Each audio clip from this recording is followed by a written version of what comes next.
Assalamualaikum warahmatullahi wabarakatuh. Perkenalkan, nama saya Amelia, bidan Puskesmas Cengkareng.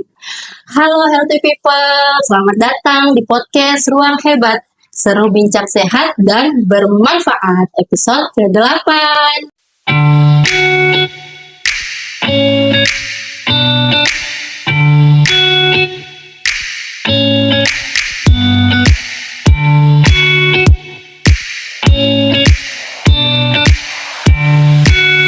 Saya, Amel, selaku host akan membahas salah satu cara deteksi dini kanker serviks yang penting banget untuk diketahui, yaitu HPV-DNA.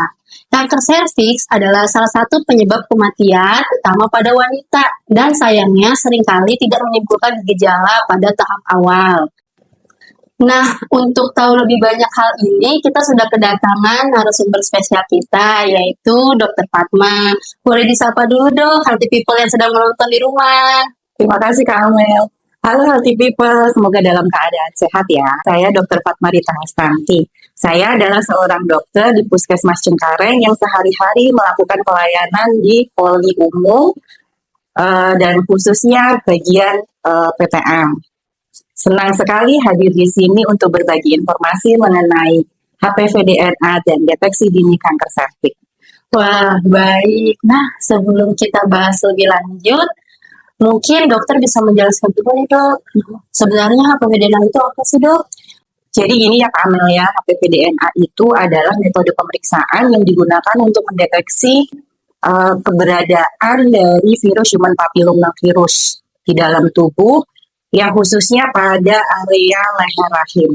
HPV ini penyebab dari kanker serviks, terutama tipe HPV yang sangat beresiko seperti HPV tipe 16 dan HPV tipe 18. Infeksi HPV ini biasanya seringkali tidak terdeteksi Kak, makanya itu kita memang harus deteksi sedini mungkin. Infeksi HPV-DNA biasanya tidak menunjukkan gejala Kak, tapi kalau misalnya lama-lama dibiarkan akan menyebabkan perubahan sel di dalam leher rahim itu sendiri dan lama-lama akan berubah menjadi kanker serviks. Wah, berarti penting banget ya dok HPV-DNA ini. Iya Kak Amel.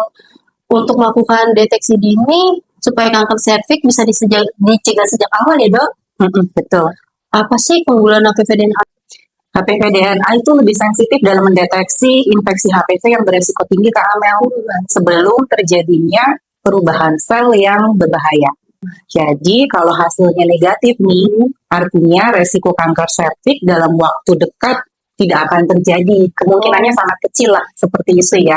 Kalau misalnya HPV-DNA-nya negatif, tes berikutnya bisa dilakukan setiap 5 tahun. Oh, baik dok.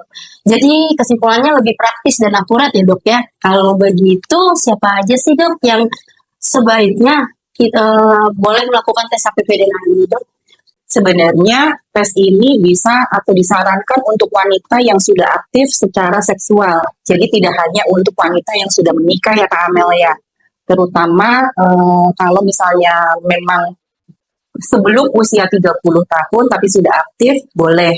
Karena beberapa kebijakan di pemerintahan juga boleh dilakukan di usia 25 tahun.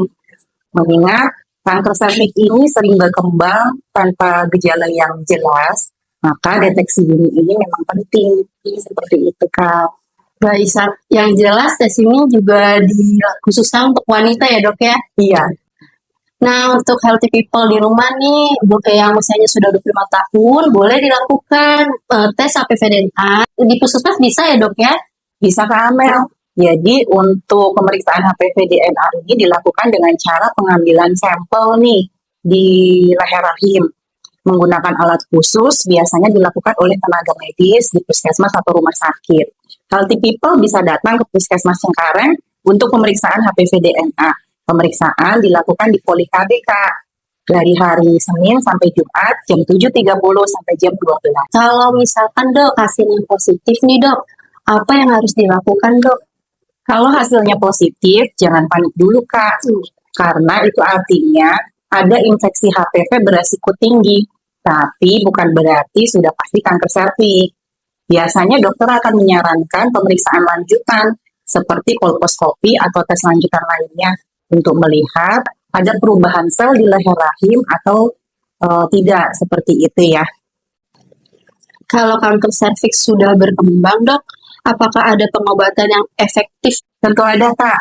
Tapi pengobatan kanker serviks tergantung pada stadium saat didiagnosa ya, Kak ya. Pada tahap awal pengobatan bisa berupa prosedur seperti krioterapi atau LEFP untuk mengangkat sel yang terinfeksi. Kalau sudah memasuki tahap yang lebih lanjut, mungkin diperlakukan operasi, radiasi, atau bahkan kemoterapi. Itu tergantung dari stadium saat diagnosa pertama ya. Kalau memasuki tahap yang lebih lanjut, mungkin diperlukan operasi, radiasi, bahkan mungkin kemoterapi, Kak. Itulah mengapa deteksi dini sangat penting karena semakin cepat ditemukan, semakin mudah diobati dan peluang sembuhnya semakin besar. Berarti selain deteksi dini, kita juga harus tahu faktor risiko kanker serviks ya, Dok. Nah, apa aja sih, Dok, faktor risikonya, Dok? Benar sekali, Kak. Faktor risiko dari kanker serviks antara lain infeksi HPV, merokok, sistem imun yang kurang, memiliki banyak pasangan seksual, atau memang riwayat kanker serviks pada keluarganya.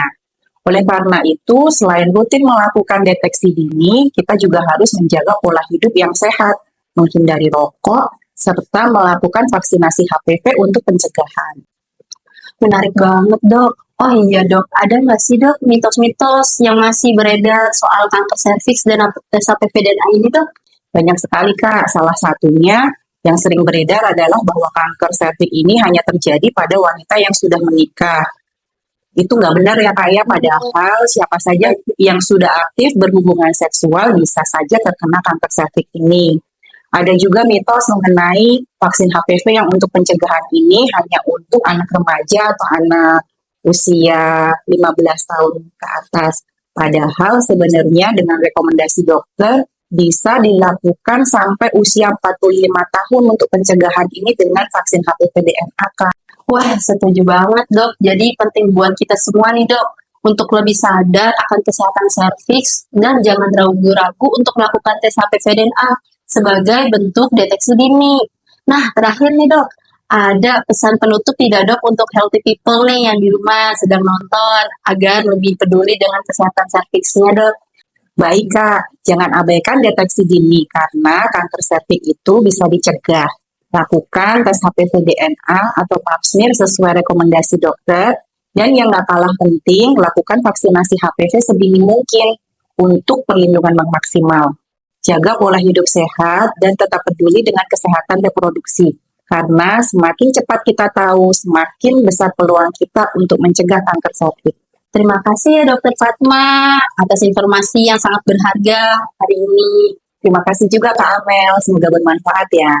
Semoga bisa membuka wawasan lebih luas lagi bagi healthy people tentang pentingnya deteksi dini kanker serviks dengan metode HPV dan A.